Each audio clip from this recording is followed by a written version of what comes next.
Bonsoir Guillaume. Et nous sommes avec le policier Erwan Garmer, qui est secrétaire départemental unité SGP Police FO 93 depuis vendredi. Je le disais, il y a une colère qui s'exprime, et pas seulement chez les syndicats de policiers, notamment dans le vôtre. Pourquoi en fait ?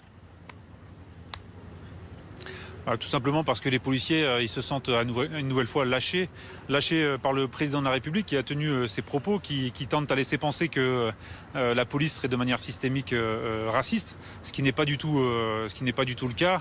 Les policiers ne choisissent pas les gens qu'ils contrôlent en fonction du faciès de ces personnes. Ils répondent bien souvent à des opérations de contrôle d'identité dans le cadre de réquisition du procureur de la République, ou alors lorsque une infraction a été commise, on recherche un individu en fonction d'un signalement donné. Et donc du coup ça peut amener à des contrôles. Encore une fois, si le signalement sur une infraction, une agression, un trafic de stupéfiants a été souligné, et les policiers vont répondre à un appel avec un signalement d'un individu, et ils vont aller procéder au contrôle de cet individu. Donc les policiers sur le terrain ne choisissent pas les gens qu'ils vont contrôler en fonction de leur faciès. C'est pas du tout le cas. Oui, mais là vous parlez de contrôle dans des enquêtes, donc des contrôles en quelque sorte programmés, mais quand ce sont des contrôles aléatoires sur la route ou dans une gare, quand on est jeune, noir ou arabe, on n'est pas plus facilement contrôlé quand on a 50 ans et qu'on est blanc ? Comment peut-il l'affirmer, Monsieur le Président de la République? Comment il peut affirmer, puisqu'il n'existe pas aujourd'hui d'outils statistiques qui permettent de l'établir? Je rappelle quand même que les sondages en fonction de l'appartenance ethnique d'un individu est interdit en France. Donc comment le Président et sur quelle base peut-il s'appuyer pour pouvoir insinuer cela? Ça n'est pas possible. Le policier, encore une fois, quand il je ne dis pas que ça n'existe pas, mais en tout cas, il n'y a pas d'outils statistiques pour l'affirmer. Donc sur quelle base le président peut-il affirmer ce fait? Je ne dis pas que ça n'existe pas, mais en tout cas, on n'a aucun outil statistique qui permet de l'établir de manière formelle. Que pensez-vous, monsieur le policier, de cette plateforme que le chef de l'État veut mettre en place, qui serait gérée par l'État, mais aussi par le défenseur des droits et des associations? Une plateforme où visiblement on pourrait signaler des discriminations lorsqu'on pense avoir été victime d'un contrôle aux faciès de la part de policiers ou de gendarmes.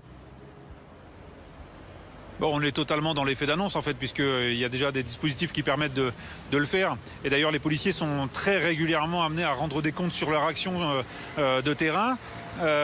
Par des signalements qui sont faits sur la plateforme notamment de l'IGPN, où ces signalements redescendent jusqu'au niveau local, où le policier doit s'expliquer sur une situation qui a été contestée par un individu, qui a été contrôlé, interpellé, verbalisé. Donc ça en plus, ça crée une tâche administrative extrêmement lourde pour la chaîne hiérarchique, mais aussi pour le policier qui doit rendre compte par rapport sur un fait. Et bien souvent, c'est pour contester la légalité d'une infraction ou le déroulement d'un contrôle d'identité. Donc en fait, on est dans l'effet d'annonce. Cette plateforme de l'IGPN, elle existe déjà, elle est utilisée quotidiennement. Pour moi, en fait, la mise en place de cette plateforme, c'est rien de nouveau. On est dans l'effet d'annonce, en fait, puisque cet outil existe déjà dans la police nationale. Concrètement, lorsque vous contrôlez quelqu'un, voilà, quels sont les critères, en fait, lorsque c'est un contrôle aléatoire au bord de la route ou dans une gare? Il n'y a pas de contrôle aléatoire. On intervient toujours dans un cadre légal. Le contrôle d'identité, il intervient quand on soupçonne quelqu'un d'avoir commis ou tenté de commettre une infraction, qu'elle a déjà commis une infraction, sur réquisition du procureur de la République dans le cadre de, par exemple, la lutte contre l'immigration, ou cibler des territoires bien précis avec des infractions commises. Je veux dire, le contrôle d'identité, il est encadré. Monsieur Garmer, vous savez très bien qu'on entend beaucoup de jeunes dire, oui, notamment dans les cités, je suis contrôlé 10 fois par jour. Le policier sait qui je suis, pourquoi me contrôler autant? C'est du harcèlement.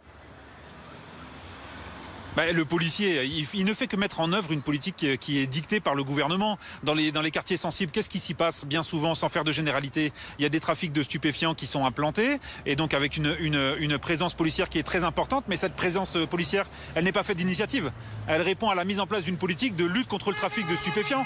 Et donc du coup, effectivement, quand on se trimballe dans un quartier où il y a du trafic de stupéfiants, eh ben, peut-être qu'on peut se faire contrôler 10 fois dans la journée, mais pas forcément par le même policier. Sur ces secteurs-là, on y met... vous n'êtes pas sans savoir qu'il y a une politique de reconquête républicaine qui a été mise en place dans ces quartiers, où en fait on y met des forces très importantes de différents services, et donc différents policiers peuvent être amenés à contrôler, sans même le savoir, plusieurs fois un individu. Et c'est pas la mise en place d'une attestation de contrôle qui réglerait le problème.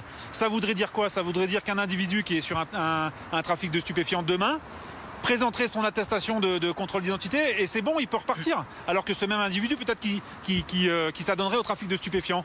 Enfin, tout ça, ça n'a pas de sens. En fait, c'est qu'en fait, les policiers, vous savez, ils ont aussi un esprit d'analyse et ils s'aperçoivent que depuis une dizaine d'années maintenant, ils sont manipulés par les différents politiques qui ont besoin de séduire un coup un électorat de droite, un coup un électorat de gauche.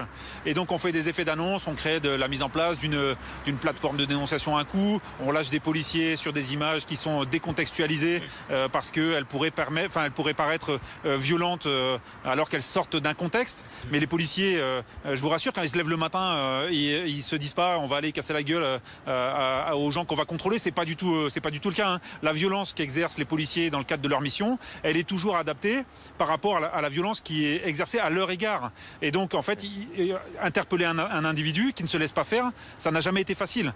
Et quand on manque de moyens, quand on n'a pas d'armement intermédiaire de type pistolet à impulsion électrique, quand on n'a pas de formation, quand on manque de tout ça, eh ben on fait avec les moyens du bord et ça donne des images qui peuvent paraître violentes, mais qui ne sont que le fait de policiers qui veulent interpeller un individu tout en préservant leur intégrité physique. Il faut bien le comprendre et les policiers en tout cas en ont marre d'être manipulés comme ça, de servir de curseur à des hommes politiques qui ne visent que des échéances électorales.